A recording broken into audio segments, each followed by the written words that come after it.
Salut à tous, c'est Axel de testmobile.fr. On est chez Samsung qui présente plusieurs terminaux dont le S4 mini et là j'ai le S4 Active sous la main. C'est une sorte de variante entre guillemets du S4 en version résistante, un petit peu, même plus qu'un petit peu on va dire un concurrent du Xperia Z, même si au niveau des specs on a quelque chose de légèrement moins intéressant a priori. Alors je vais repasser dessus parce que je ne les connais pas par cœur et vous non plus je pense. Alors le S4 Active, on a quoi? On a un écran 5 pouces, c'est du Full HD, c'est du TFT.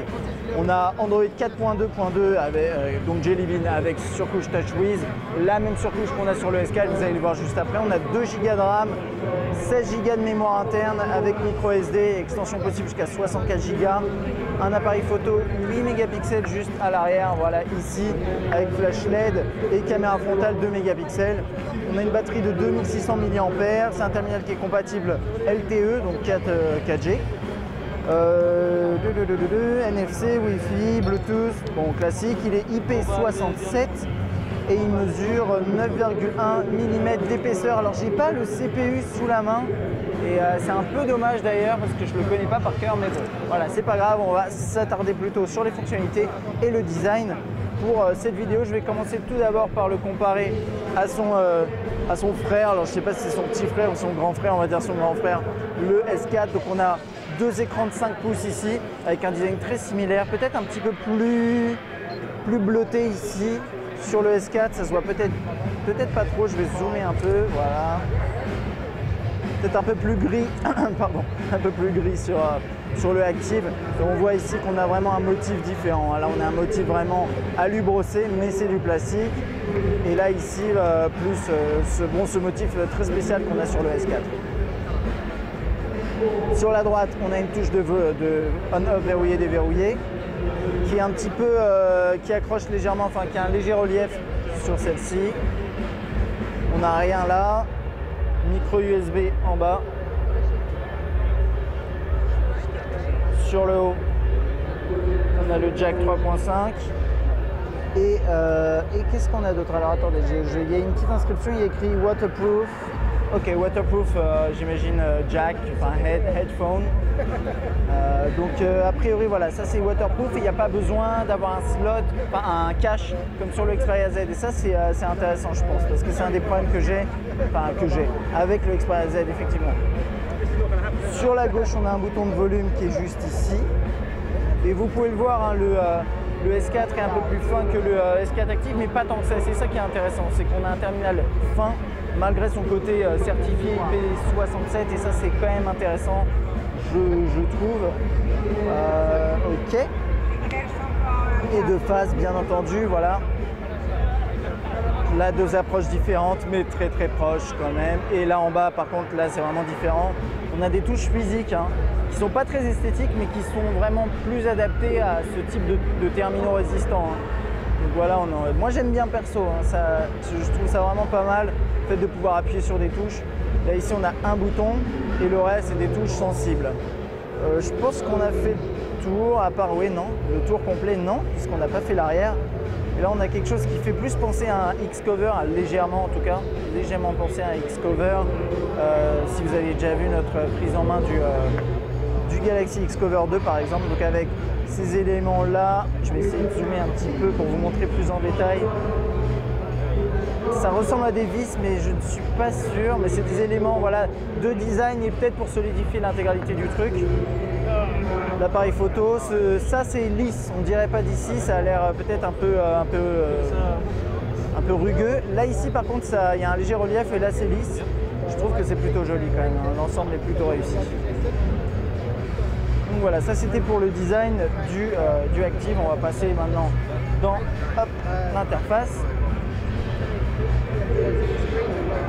Donc on a cet écran d'accueil. Vous aviez vu l'écran Unlock juste avant. Je vais aller voir rapidement dans les paramètres hein, pour vérifier le numéro de version. 4.2.2 classique, j'ai l'impression, hein, cette année, c'est normal. Et là, vous verrez, par rapport à un S4 mini, on a quand même plus de fonctionnalités qu'on retrouve sur un S4. Donc on a NFC, S-Beam, ici, les options du lock screen avec possibilité de mettre les systèmes de widgets.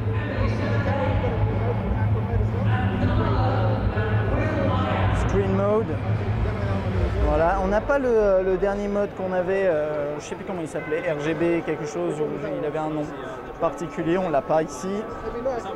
Auto rotate, Daydream, ok ça c'est le fond d'écran, enfin l'économiseur d'écran. High touch sensitivity, alors ça c'est parce que l'appareil est compatible avec les gants.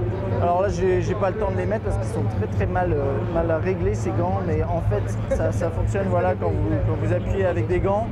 Donc ça c'est pas mal. Quoi d'autre? On a ça. Hop, je vais continuer dans les fonctionnalités ici. Home screen mode avec le easy et le standard bien sûr. Driving mode, torchlight. Ça c'est intéressant, je sais absolument pas comment on l'active. C'est pas grave, il doit y avoir un raccourci. J'essaie de trouver, c'est pas grave. En tout cas, voilà, on peut allumer une lampe torche. Turn on holding the volume up key while the screen is off. Là, c'est pas mal. C'est peut-être un détail, mais voilà, ça permet d'allumer une lampe torche. Quand l'écran est éteint, moi je trouve ça sympa. C'est des fonctionnalités qui apportent un petit plus, je trouve. Les gestes. Donc là, on a Air Gesture qui permet, en survolant l'écran comme ça, de faire par exemple pivoter, enfin de faire passer d'une photo à une autre, ce genre de truc. Quoi d'autre? Non, c'est à peu près tout ici. Smart Screen, on a Smart Stay, Smart Rotation, Smart Pause et Smart Scroll. On a l'intégralité des fonctionnalités Smart entre guillemets qui sont présentes sur le S4. On a Air View, donc ça c'est la possibilité de survoler et avoir certaines informations. On va le voir tout à l'heure dans l'interface. Et on a le contrôle à la voix qu'on peut activer ou non. Moi, je ne l'ai pas activé ici. On a également le multi-window qui n'est pas activé. Je vais aller l'activer. Multi-window, ça se passe par ici. Voilà, avec le système de multi-fenêtres. Enfin, pas exactement, de pouvoir avoir deux fenêtres en même temps. Voilà, ce genre de deux applications en même temps, ce genre de truc. Et ça, c'est parfait pour des écrans supérieurs à 4,5 pouces à peu près. À désactiver en appuyant sur Back. Le multitâche de cette façon-là, ok. Sur des notifications, double, bon ça on l'a vu tout à l'heure. On va appuyer le fond d'écran, les apps, etc. Ça, je vais juste voir, ouais non, niveau interface, ça c'est vraiment la même chose que sur le S4. Quelques petites widgets. Briefing, calendar.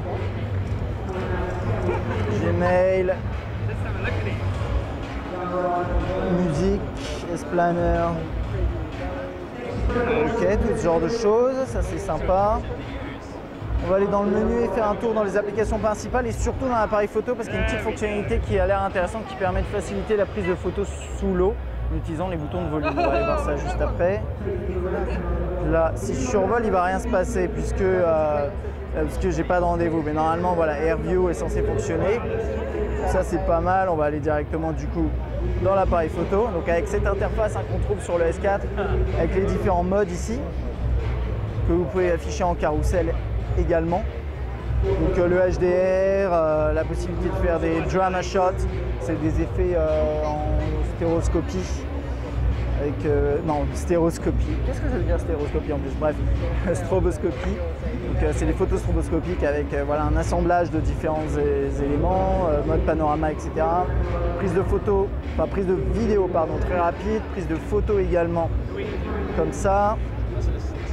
Et c'est tout ici. Je regarde juste. Ah mais on n'a pas. Si on a quelques effets ici, voilà que vous pouvez ajouter. Je vois pas dual shot. Et à mon avis, ça c'est quelque chose vraiment qu'on trouve essentiellement sur le S4. Hein. C'est une fonctionnalité typique S4. Salut.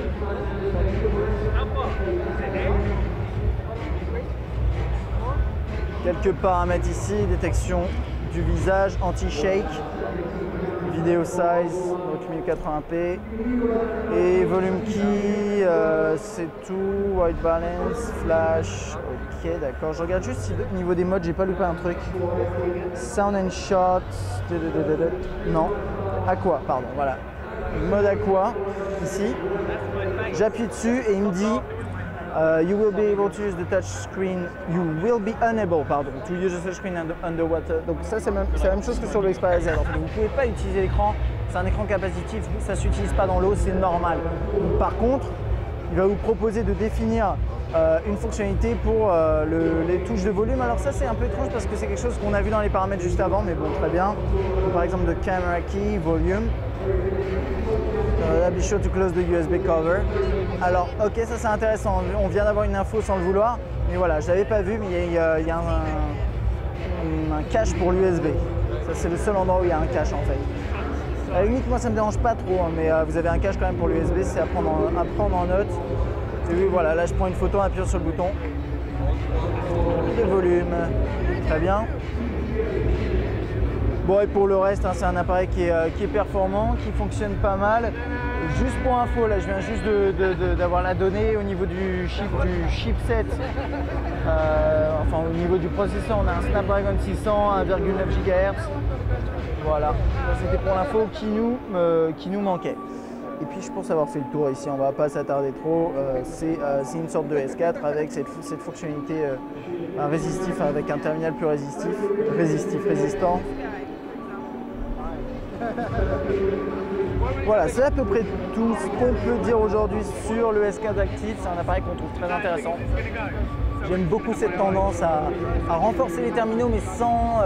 ça c'est vraiment nouveau, mais c'est comme le Xperia Z.